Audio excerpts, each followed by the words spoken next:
Hello, everyone, and welcome.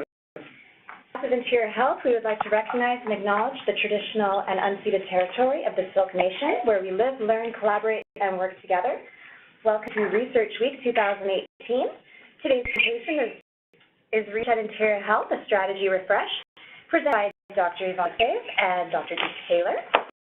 Welcome, Yvonne. Please remember to mute your lines by pressing *6. Okay, thank you very much, Kim. This strategy refresh has been a work in progress over the last about 4 months, and Deep's here to help with any questions which may arise. But I also want to take this opportunity to thank Wendy Patillion, who did a wonderful job editing and preparing the presentation for today. I just want to say from the outset that this is not a final strategy refresh.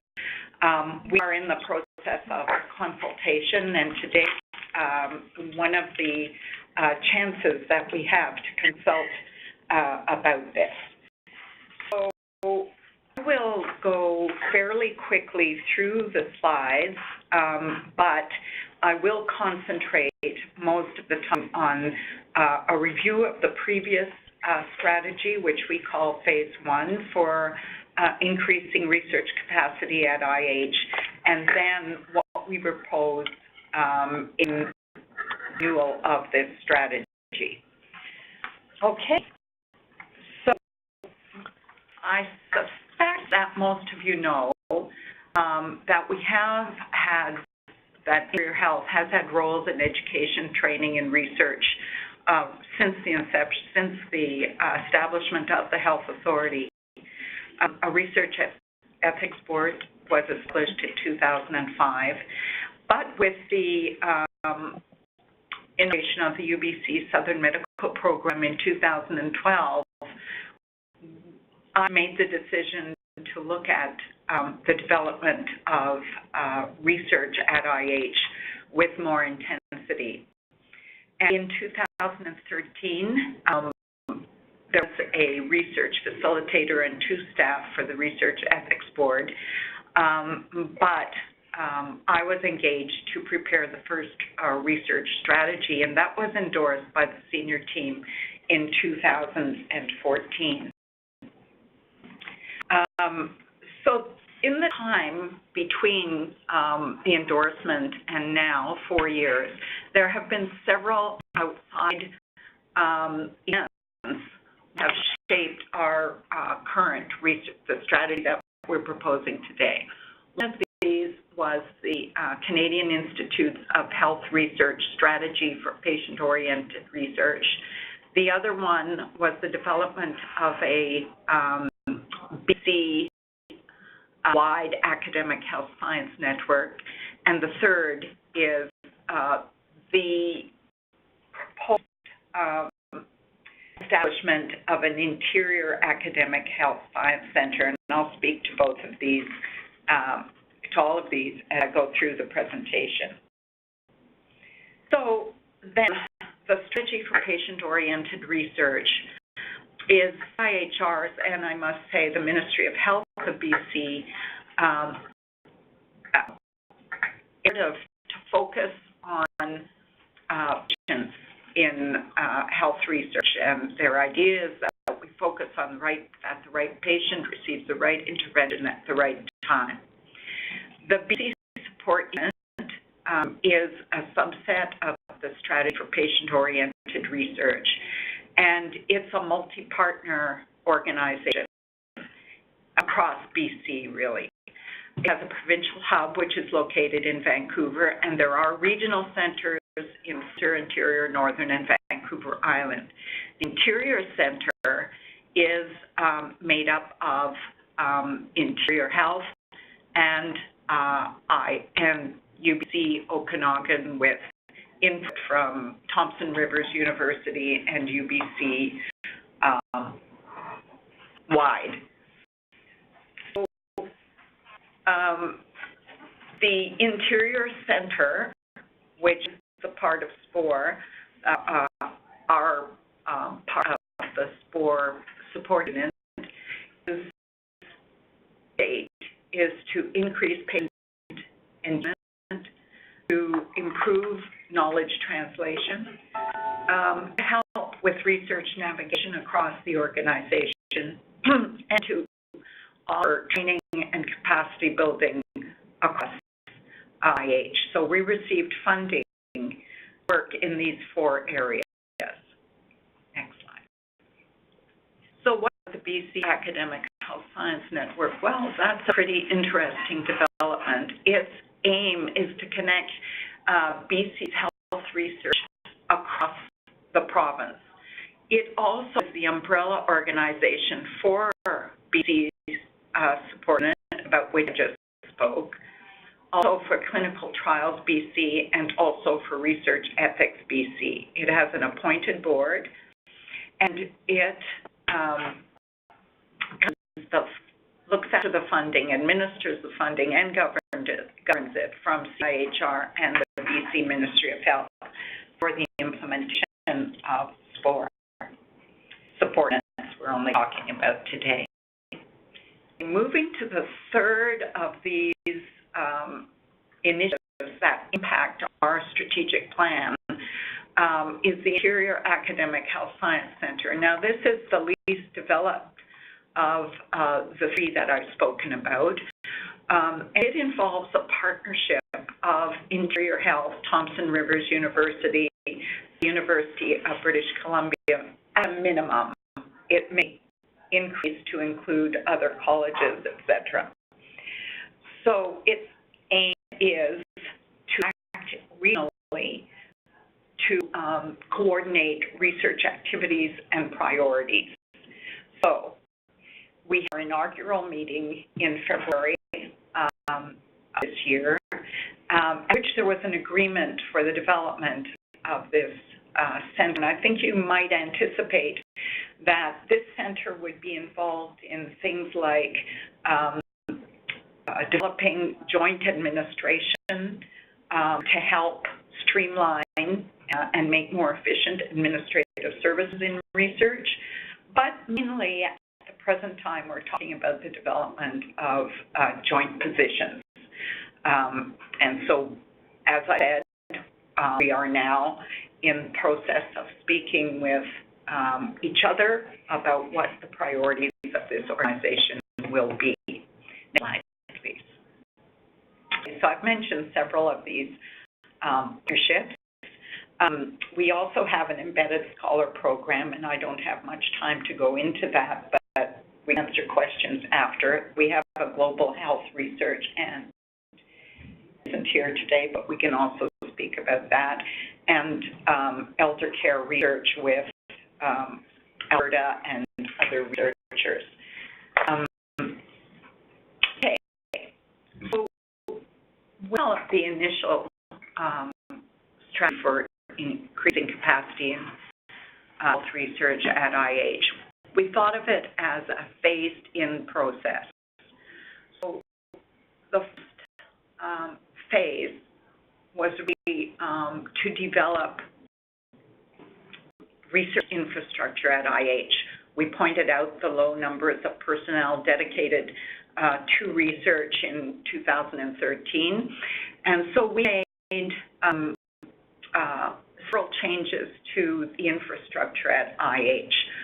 So we conducted a review of phase 1, and we did that by conducting a stakeholder survey. The research department undertook a review of the impact of research through departmental activities. And we've looked at the status of the recommendations in phase 1 in order to see where we've come, and we've conducted several consultations. Next slide, please. So the stakeholder survey was sent out to IH and some external stakeholders. We tried to include all external stakeholders. We found that 123 accessed the survey with 57 complete responses. it's not a good response generally, but it never is for this. So actually, we viewed this as a partial success at least. We found that the supports used the most were research navigation, so how to get your paper or grant written, how to get through the research ethics process. We found that people used it for support in development and conducting research methods, and research facilitation, which really extends on research navigation. People also, we were happy to see, used the research department to engage more parents, to engage communities, and to engage Indigenous groups. They also used research department to improve knowledge translation. So, identically with the first survey conducted before the first strategy was developed, the barriers to research were funding, time, and the approval processes. Now, we have worked hard to approval processes, at least those under our control, and we are still working to try and increase the time of individual researchers from across the community, so people at the front line, others who wish to conduct research processes. Funding continues to be an issue, and we've tried to address that a couple of ways in the new strategy. Next slide, please. So the research impact report was very interesting.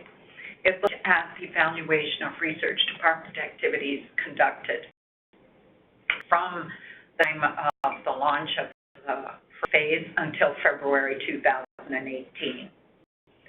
So we had research infrastructure, and the main places where capacity we could show has been increased was the number of FTEs working in the research department, and also the development of a clinical research department, which was launched in 2017. Now, that was something that wasn't in phase one strategic report. And in fact, because there were outside groups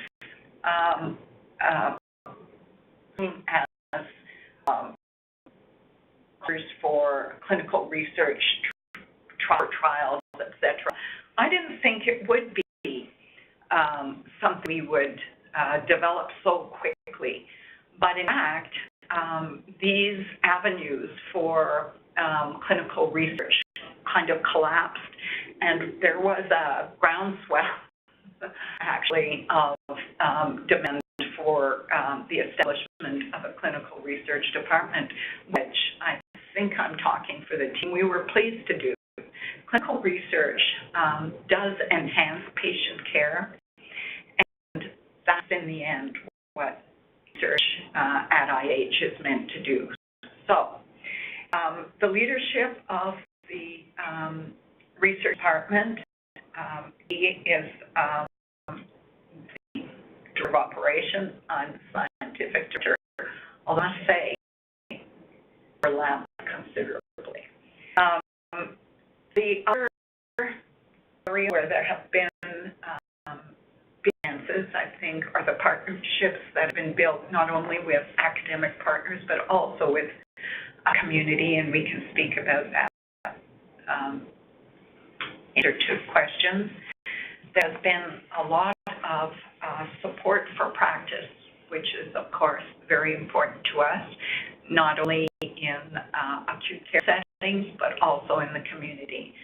And it's been important for all of the members of the research department to be a place where people want want to come and ask questions and get answers. So from 3 staff in 2012, we now have 24 staff involved. Now, that's not 20 FTEs.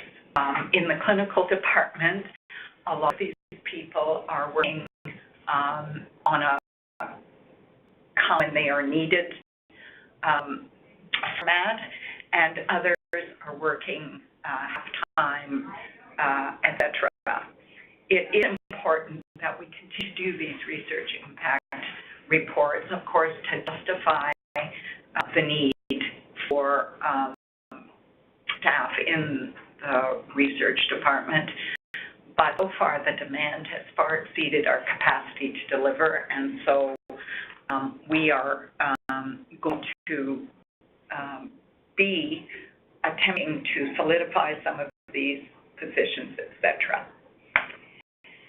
Okay, so now moving to look at specific recommendations of phase 1. So, these was that research activity will be phased in. I think it's fair to say that we completed phase 1 a bit more quickly.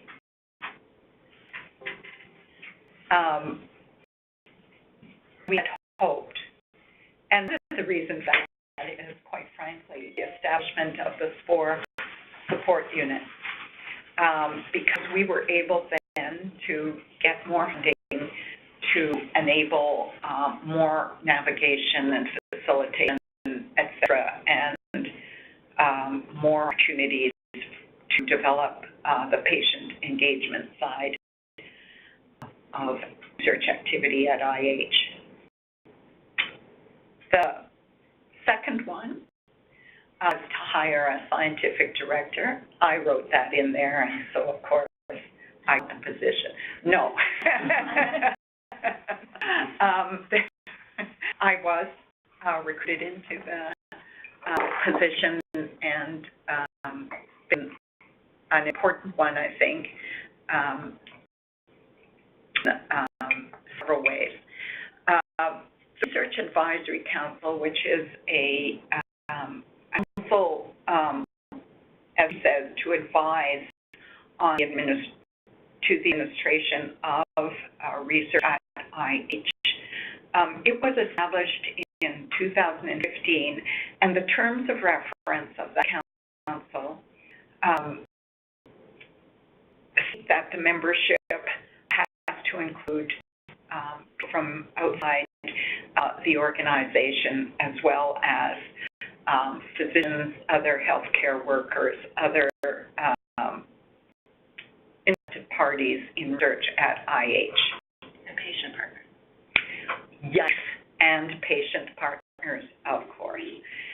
So, it's interesting to note that the majority of research at IH has been in the areas of health services on one hand and population health on the other, and that we did predict.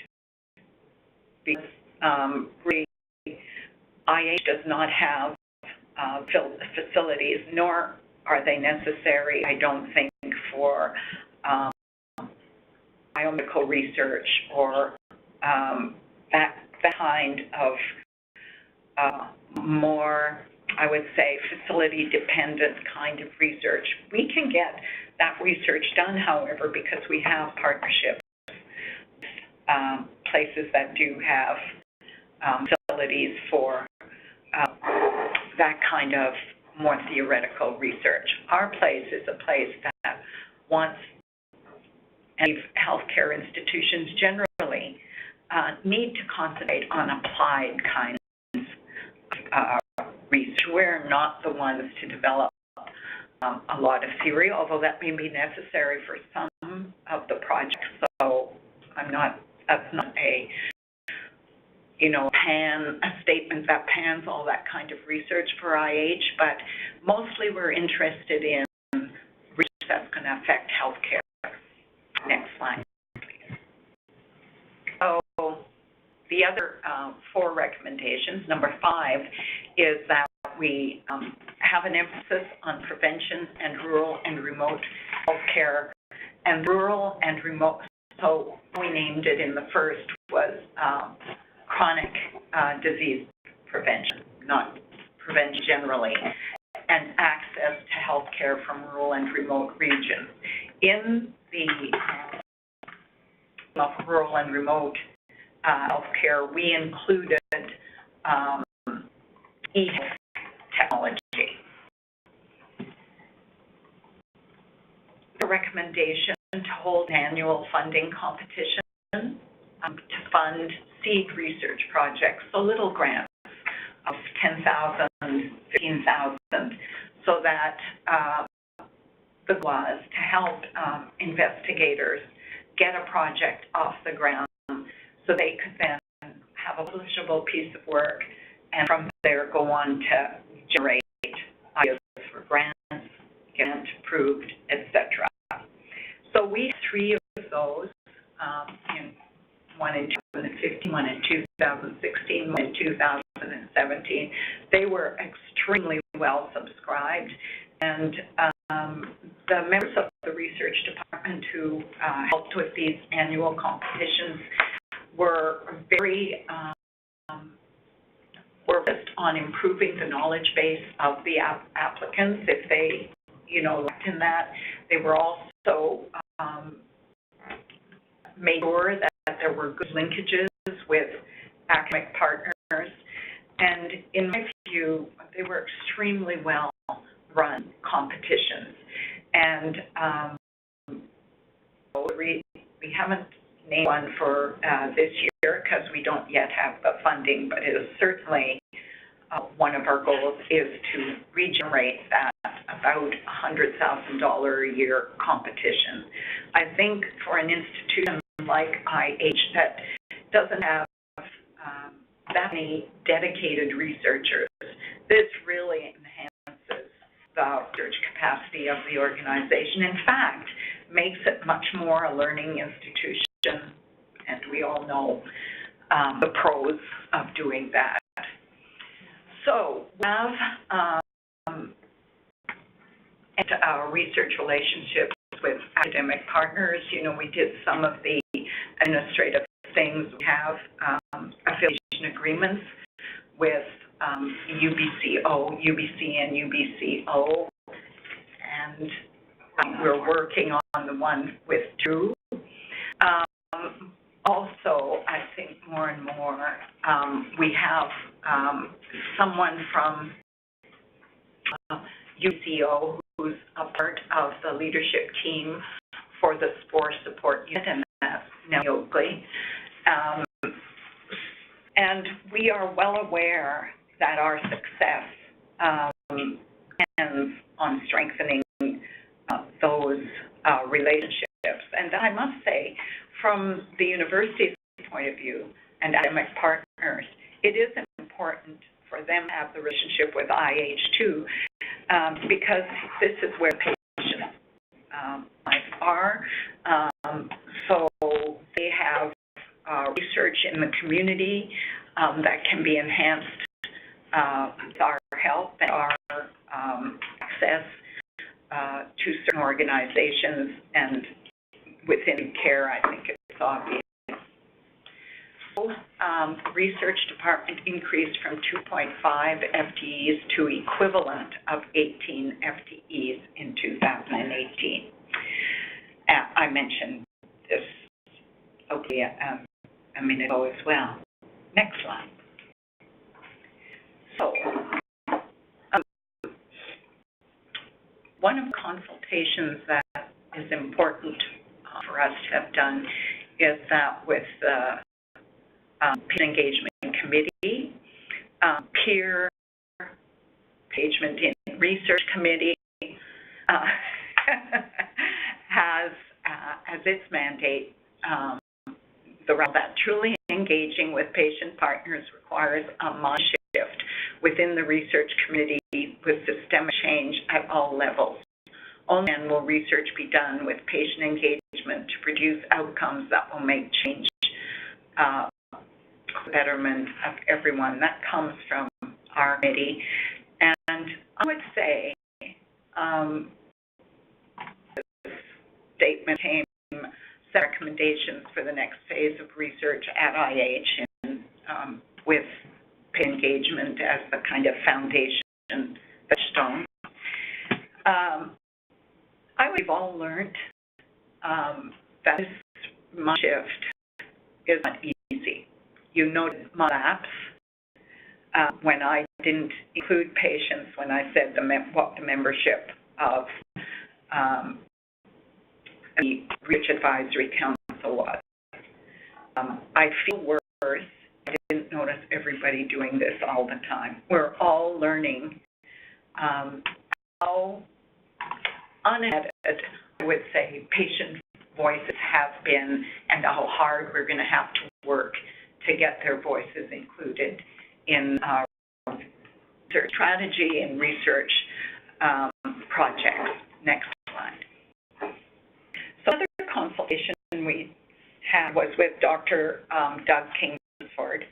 He's the Medical Information Officer, and we consulted him regarding significance of applied data sciences for growing research environment at IH.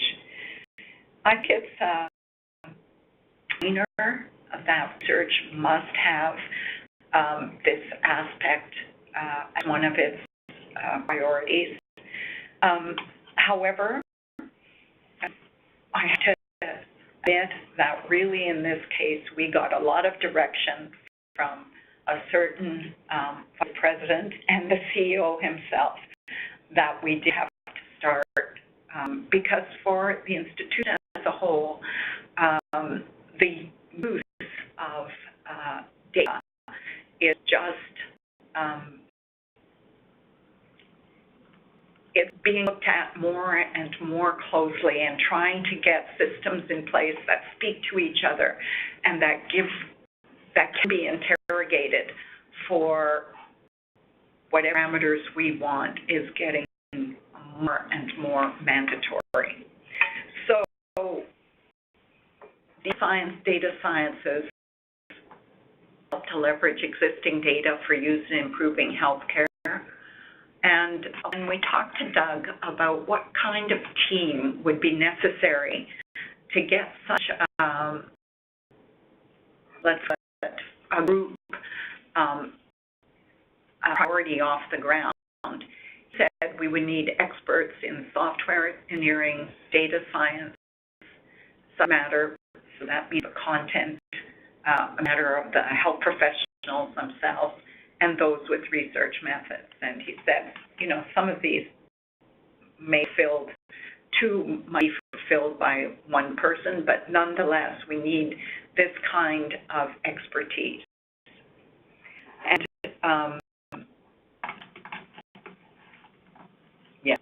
so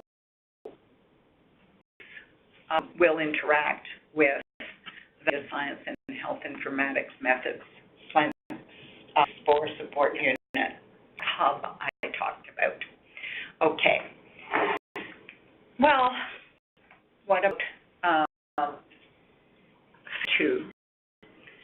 So in the first phase, we developed the infrastructure at IH. And two, we need to do a couple of things. One and two, but we need to bolster the number of independent researchers at IH. We need to find a way to do this. And although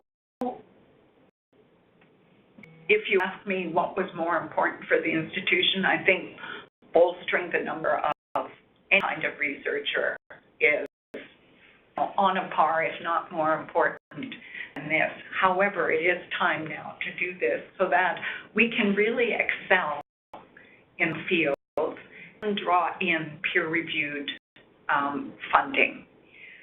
So I think it's time now to develop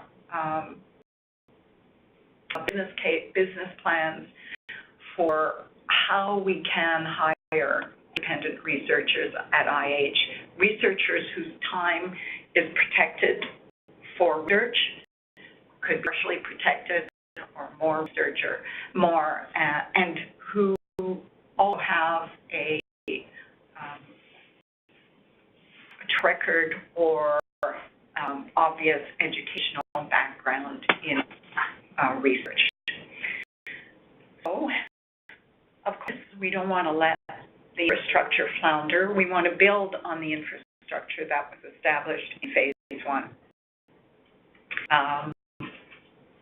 We will encourage further stakeholder engagement with patient and Aboriginal partners. I haven't talked much about Aboriginal partnership engagement, but we have a practice leader whose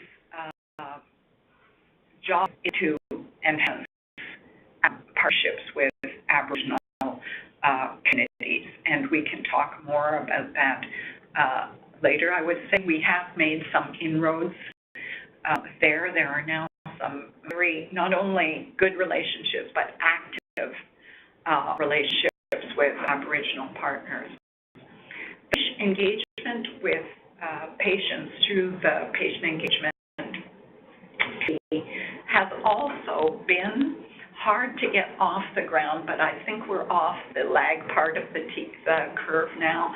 It's getting easier to know how to do this, how to meaningfully engage patients, because a lot of this has been kind of tokenism, and we are committed as an organization, of course, to more than tokenism.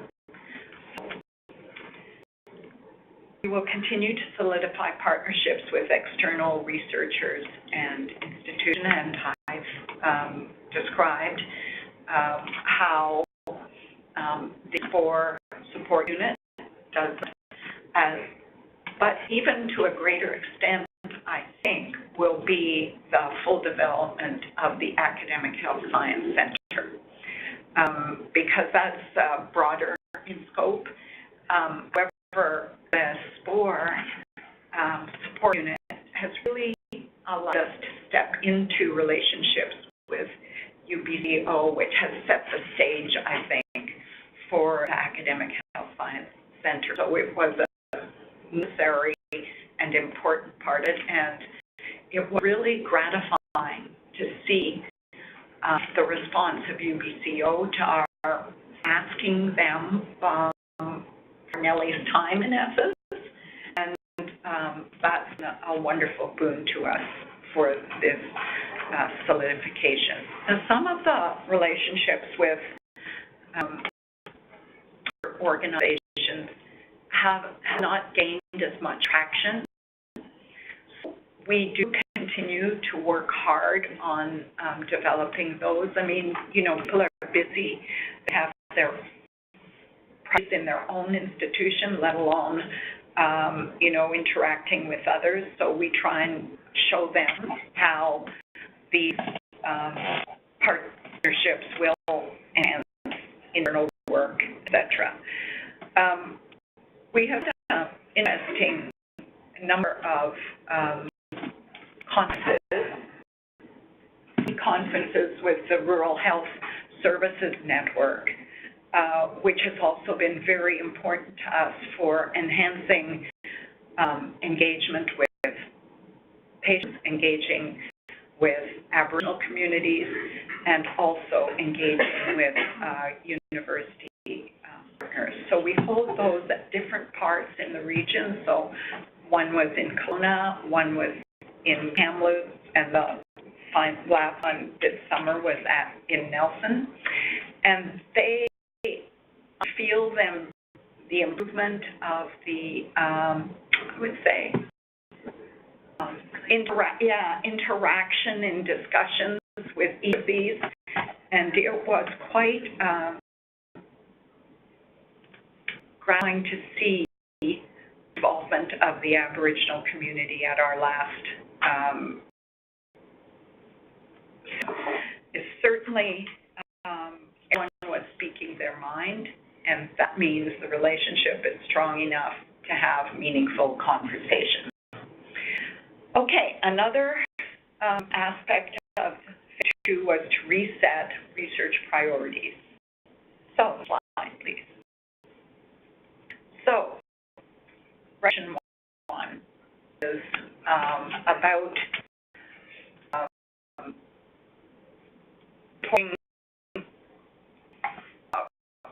what we need from senior leadership and for operational support and other support. We see the support, and I would say continued leadership of SET as critical to the further development of research at IH. It's not just us. Everyone knows that senior team is not behind research and enhancing research capacity. It won't happen. The bottom line for us is that research enhances health. There have been several words about it, and so there's a reason for enhancing research. It's healthcare. It also attracts individuals. It makes it easier to recruit and retain the best health professionals. Again, hands down, all the research shows that.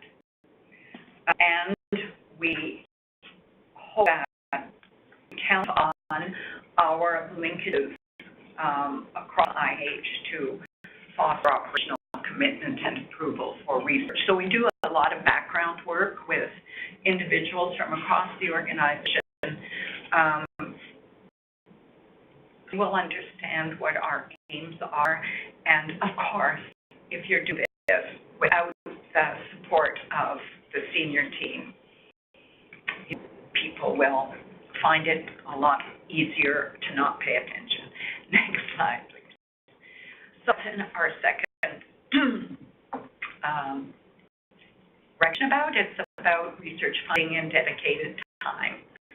To recruit, we say at this stage, 1 senior researcher and 2 junior researchers to lead research in 1 or more IH priority research areas. So that's one big block, and we hope to have partners in that sort of endeavor from academic institutes, but also from foundations across IH and, of course, from IH itself. There's also a subset of funding that will be needed for time for research from people already here.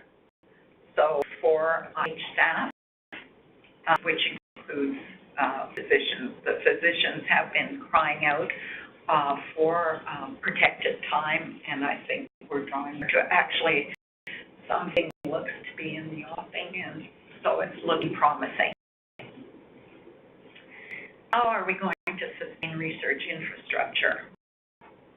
We need to sustain the regional practice lead positions. There are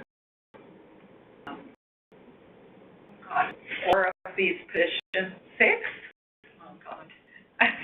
6 of these important positions.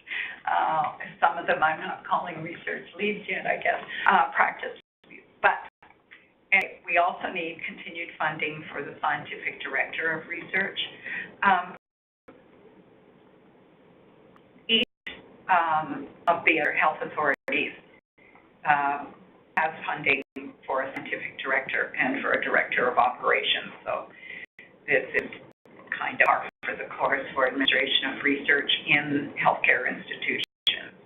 We also need additional space for recruitment researchers and clinical research units at other IH sites. We've been so successful at getting a research space at KGH and to some extent at RIH. Pretty big space. RIH has is identified, but there need to be other space. Next slide. Okay, how are we going to foster patient engagement? So we did was to take the recommendations that the Patient Engagement Committee sent to us and integrated into our thinking. So needed to formulate and create a framework for the meaningful engagement of patients in healthcare research. And I think the Patient Engagement Committee is hard work in doing this. There has to be an ideological shift in power, engaging patients as partners. Sounds hard to say that, but it's the truth. Find a safe space for patients to engage, incorporate patient values into research design and conduct. Not so easy a mandate, but this committee will help us understand what that takes. Utilize patient potential to the fullest possible capacity, i.e. avoid tokenism. There are patients out there who really want to be involved in a meaningful way and not just as, kicking the box for a patient partner. Patient partners engage in research that's based on their own lived experience, and that makes them an expert in care. Next slide, please. So 5 is the research priorities. So many of the other recommendations are continuation of past initiatives, and this one and the one about recruitment of independent researchers, I think mark change. So if we put this one in the research priorities for phase 1, they were the prevention of chronic disease and to access to healthcare from rural and remote regions, which included technological means of access. So for phase 2, we are proposing implementation science, but we've added now primary care, which is very important as much of our health authority is rural, and chronic disease prevention from the old. Data science I've already talked about. The health of rural and remote populations is a carryover, but we now added, in addition to applied data science and implementation in primary care, Aboriginal health. And with Leslie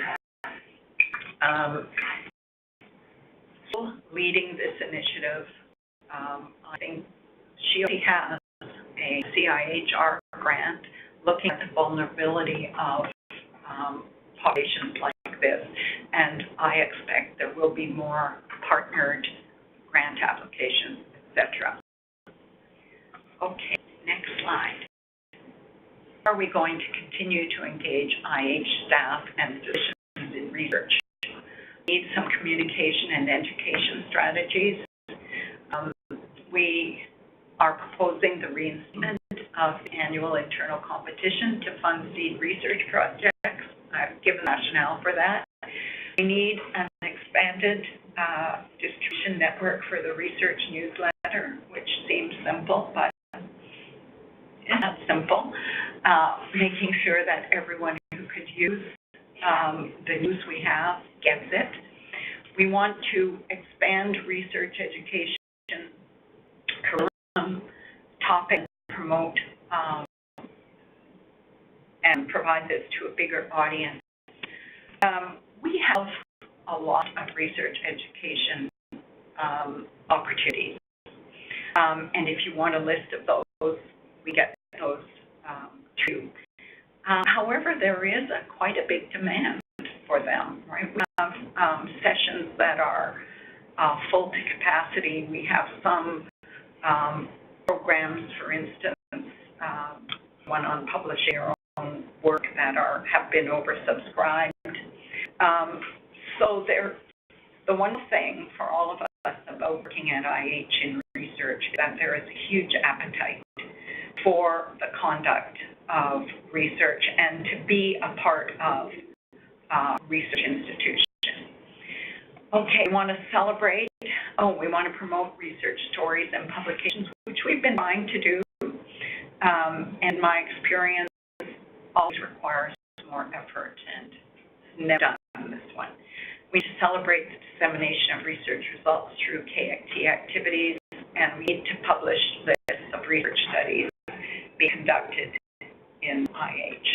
And we've been doing that partially through the studies that come to the Research Ethics Board, active studies, but to do some searching to see what else is happening.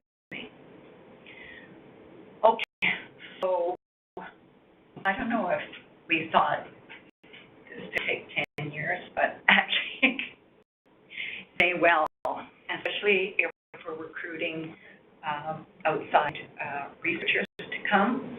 I would say that if this were for the next 10 years, I would say we don't need just one senior researcher. We probably need 3 or 4 to be recruited along with junior researchers. This will continue to grow a robust research environment over the next 10-year period, at which point the 10 years comes in because maybe from 6 to years, or maybe before that, a new way of organizing research at IH will be developed. There are research institutions at institutes, at other organizations. The kind of entity which would be a draw for funding might be something we look at. So hallmarks of success will include recruitment of prominent researchers from many disciplines and health professions into signature research programs. I love that phrase. Peer-reviewed and private funding and vital partnerships with academic institutions. And that's all I have to say, which was quite wonderful. Thank you very much, Yvonne. Does anybody on the line have any questions for Yvonne today? You can feel free to enter in the chat box or unmute your line. Okay. While you're calling that, anybody in the room have any questions for Yvonne or for the research department? We have quite a few of them here today. Yes. Sorry. That's okay. Thank you. I was curious around the barriers. So barriers, they've been over many years in the literature, and specifically around time. I know some of the regulations will address literature time and user of research time, but I think at time and at just-in-time of research, of research results, that doesn't a long period of time in our environment. We need done yesterday, and so how do we build that back into the recommendations around to be able to use research in a just-in-time manner? So that's been a major challenge with implementation. We call it information science, right? And I think some things I've seen, and bring me, yeah. Okay, you answer and I'll add what. Okay, so I think there's 2 ways to, based on what we saw from the stakeholder consultations and what we know. There's time as in yes, there's really no time, and there's time as in part of that what I would call the research-friendly culture. So time as in real time, but we need to start really serious about protected time for people that are in positions that have research as part of their mandate, that we actually honor that, because there's a lot of descriptions that actually have research. And so being able to actually carve out some of that time, plus have money come forward for protected time so that we create it as an infrastructure deliverable, for example. The second part is the sense of research in many pockets, not just in career, but in health period. As you know, Jen, is that if you don't really understand how, when it's for me, publications only go so far, so if you read a paper, so what? What we have been doing in the research department is really working through how research methodology can support decision-making and solution finding in new and innovative ways, without necessarily doing research, or also look at the literature studies that may be applicable somewhere else in the world, but you need really critical of how you may apply that within a local thing. So how people thinking through how that information is, that evidence is used or it's a gap. So I've seen a huge increase in our consultation services around the ability of research, generally speaking, and I think it is starting to quell number one, the notion of the perception of time and research taking a long time. Two, having it a little bit more meaningful so people are using it actively. And I guess the third thing I'll say is we have a very applied focus in terms of, so sometimes we are starting to get better, especially with people like Carol Brooks, who does a lot of work with us. She's a chair in knowledge translation in Canada, and has really set the bar for how do you do very comprehensive research and give information in a time kind of way as you go through. She's done some really excellent work on giving some information that may not be fully prepared yet in partnership, when you're in partnership through collaboration within the health systems. And I he's definitely done a good job of that. I think where I think about it from a parallel stream and from an evaluation perspective is the developmental evaluation. Yeah. And a formal process of evaluation, but that is just time turnover information is really important in our current environment. But I would also argue in some cases it's okay to pause, take some time, and use the research process to step back and out so that you get that cycle. Anything else? I was going to say, you know, that this is the question everybody's dealing with right now. How do we be faster? Because inherent in the research process is also you have to be not only do your project, and if it's really specific to one organization, you know, your point is perfect. If Fred is required, then there's going to be additional time as other places get on board, right? But it ought to be to speed up this whole process, because I think there is a huge demand for demonstration of ability of research projects, right? I think that demand is pushing everybody to look hard at what's happening to slow this down, right? And that is time. But anyway. So there was one question quickly of just asking who was speaking. So that was Jennifer Miller, Corporate Director of Health Planning. And addressing the question was Yvonne and Taylor. Sorry. And then there is one question online as well, but I think there's one in the room first. I'm Victor. Hello, Victor. Welcome. I'm glad to be here. I have a specific talk later on my HSN app, but also part of Island Health. And because of that, I saw your presentation very interesting. We have many. You're part of Island Health? Island Health Authority. What the heck are you doing here? You're welcome. Victor's come to present Red Cap for the Interior after the I remember seeing that. Yes. So that's the reason I'm here. And as I said, I'm also part of the research and capacity building for health. So what you presented is very well presented. We are working parallel. With many things that we are doing very similar. I'm interested to see that. What I want to point out is the support that you are looking for bringing researchers, senior research for research to expand the capability. So I really would like to see that in energy health. The other part on your question that I think we are doing, we are getting close working with our quality improvement concepts to speed up, to provide exactly what you mentioned, same methodologies, goals may be a little bit different. Actually, the difference between research and quality improvement are blurred.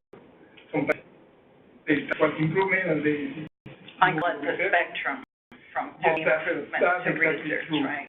Yeah. And we are doing things that, and it's going quicker, or we are meant to do that because we can provide methodologies, resources, experience in our group to work in other areas. So it's something that is working well and is keeping us busy. And also, as you said, engagement on our own team, the team on the leadership on the institution. Because it's a practical organization. We have to provide health services. So that's an identification of the goals for the institution. Yes. So we are Oh, well, thank you very much for doing this during what is an important week for us. We do have a good relationship with the research team, research department at Island Health, and it's very interesting to want to know when we have a problem, we ask them what, and it's been a great way to, not spin your wheels, not to reinvent the wheel, etc. Yeah. I'm aware of those relationships, particularly relationship with Hollywood, sharing experiences and growing together, and that's part of the talk. QI thing is really interesting to me. I would love for a tighter relationship. As a matter of fact, one of the recommendations we had put in the first phase was for a better relationship. And maybe we need to consider that again for this report, because more and more, I think there have been good interactions over this. Yeah, we've got some strong quality improvement research going. So, yes. They have given us another recommendation, or part of a recommendation. So Thank you very much, yeah. There's 2 minutes left, and we have one question online first. I want to make sure we address it because it was sent in a few minutes, or 5 minutes ago. Will there be any support for IH staff who would like to complete graduate programs such as Masters and PhD to develop their research skills? So I'm going to define support as non-monetary, so we don't have funding. However, we've got a very successful track record at supporting people who apply for funding through letter support, our embedded scholarship program. So in a nutshell, we actually do that work quite a bit. We had 4 global health students that just left us do their thesis work here. It's something that we are doing. So to get details, whoever asked that question, get a hold of Kim, and we can respond specifically to whatever it is you're asking. In the room, any other questions? No? I have one. Sean here from I was wondering about you, Sean. I think it's really, really exciting. I have a question on the aim to increase the number of independent researchers, and I maybe not down in the weeds, but was there any consideration to look at different models like clinician scientists, things like that, so you can kind of take the science into practice a little bit, perhaps more? Yep. We did consider clearly this because it's a way being an academic institution and healthcare that is beneficial to both partners. We have had one instance of somebody in that position. There are lots of administrative hurdles, Sure. but there are no ideological hurdles. This is where we have to go. And we're working on it. Yeah, actively.